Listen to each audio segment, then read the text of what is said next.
The camera may have loved his work, but Quentin Tarantino has never been afraid to turn that same unflinching lens on the people behind it.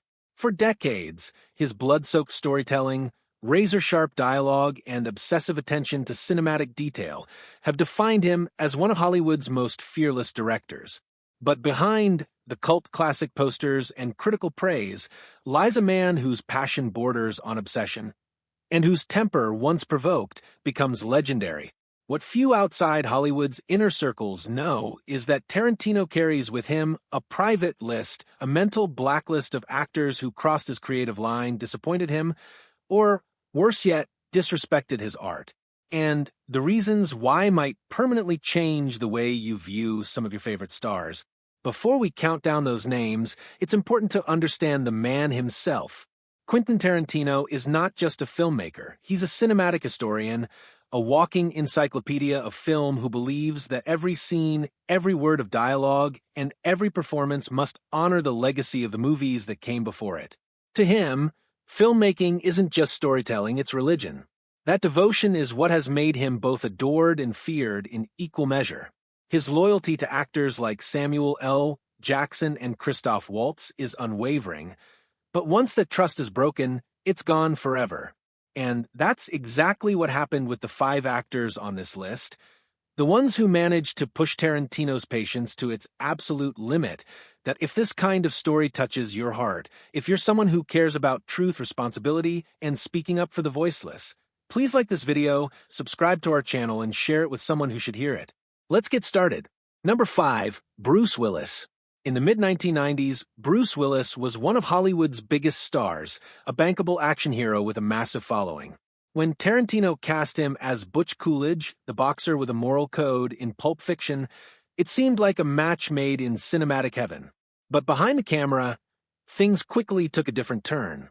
People on set remember the tension. Tarantino, then still relatively new to directing stars of Willis's stature, expected the same discipline and collaborative spirit that had defined Reservoir Dogs.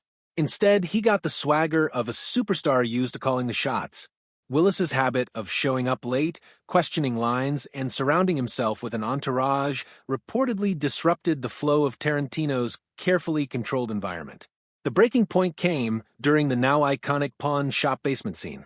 Tarantino had storyboarded every movement, every line of dialogue, but Willis wanted to make small tweaks. For a director whose scripts are treated like sacred texts, that was almost an act of rebellion. Crew members recalled seeing Tarantino clench his fists, walk away, and return only to find more suggestions. Though the finished film remains one of their finest collaborations, the damage was done. Years later, when Robert Rodriguez, Tarantino's close friend, cast Willis in Sin City, Quentin's only comment was, "Good luck with that." Asked if he'd ever work with Willis again, Tarantino once said, "Some actors are worth the headache. Others make you question why you make movies at all." No one doubted who he was talking about. Number 4, David Carradine. If Bruce Willis represented Hollywood's stardom, David Carradine represented nostalgia, a living connection to the martial arts films Tarantino had adored as a kid. Casting him as Bill in Kill Bill was a dream fulfilled. Unfortunately, the reality was anything but a dream. Carradine, already an enigmatic figure, reportedly brought chaos to set. Some days, he'd show up unprepared, other days, under the influence. His laid-back, improvisational attitude clashed violently with Tarantino's structured precision. A script supervisor later revealed David would just change lines on the spot. For most directors, that might be fine. But for Quentin, that was sacrilege. The worst moment came during the Superman monologue, a philosophical centerpiece of Kill Bill Volume 2. Carradine struggled to remember the dialogue, suggesting alternate wording. Tarantino, who'd spent weeks crafting that speech, was devastated.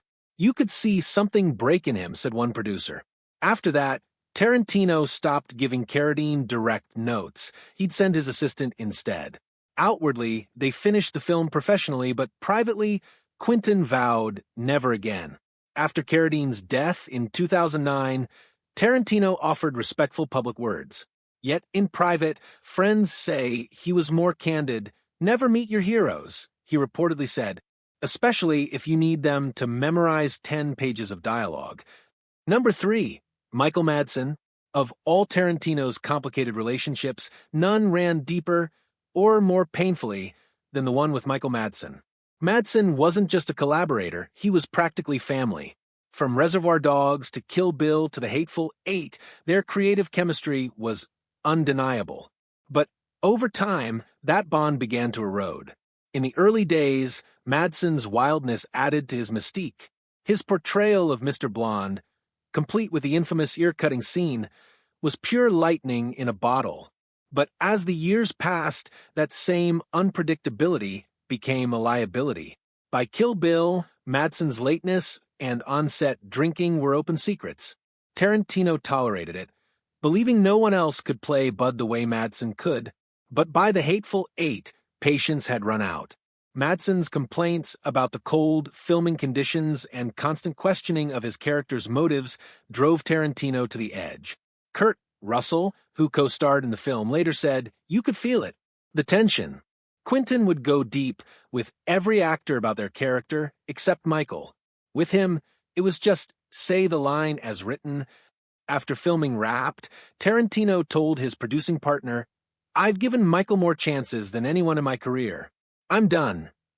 Madsen's passing years later reportedly hit Tarantino harder than anyone realized. "Whatever our differences," he told a friend, "he was part of my cinematic family. I thought we'd have one more round together." Number 2, Jennifer Lawrence. Unlike the others on this list, Jennifer Lawrence never shared a set with Tarantino. But that didn't stop her from earning a place on his blacklist.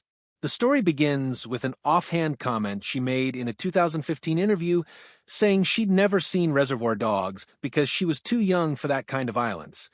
For most directors, that would have been a throwaway remark. But for Tarantino, who worships film history, it was blasphemy.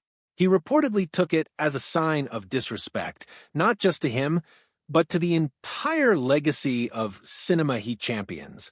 "If you want to be a serious actor," he once said to a friend, "you should be a serious student of film." So, when Lawrence's name came up for the role of Daisy Domergue in The Hateful Eight, Tarantino immediately shot it down. "If she's too delicate for Reservoir Dogs," he told his casting director, "she's definitely too delicate for this script." Later, when Lawrence remarked in another interview that she found some of Tarantino's movies a bit too violent, the rift only deepened. Though she clarified her respect for him, Quentin had already decided she didn't get his kind of cinema. When asked about her in 2019, his response was icy, "Great actress. Wrong generation." That single phrase said it all: respect for her talent, disdain for her sensibility. For a man who believes true artists must share his reverence for film history, that was enough to close the door forever. Number 1, Jamie Foxx. At the very top of Tarantino's list is an actor who starred in one of his greatest box office hits and one of his greatest disappointments. Django Unchained is a modern classic, and Jamie Foxx's performance as Django was hailed as career-defining. But behind the scenes, the partnership between director and actor collapsed under the weight of ego, insecurity, and creative control. The trouble started even before filming began. Foxx wasn't Tarantino's first choice, Will Smith was. When Smith turned the role down, Foxx stepped in determined to prove he was the better pick. But rather than earning Tarantino's trust through performance, he tried to influence the production itself. Crew members recalled heated discussions about the use of racial slurs and the brutal realism of the script. Tarantino saw those choices as historically necessary.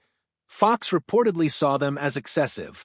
The tension peaked during Django's whipping scene, a raw, painful moment Tarantino considered essential to the story's authenticity. Foxx wanted to tone it down. Tarantino refused.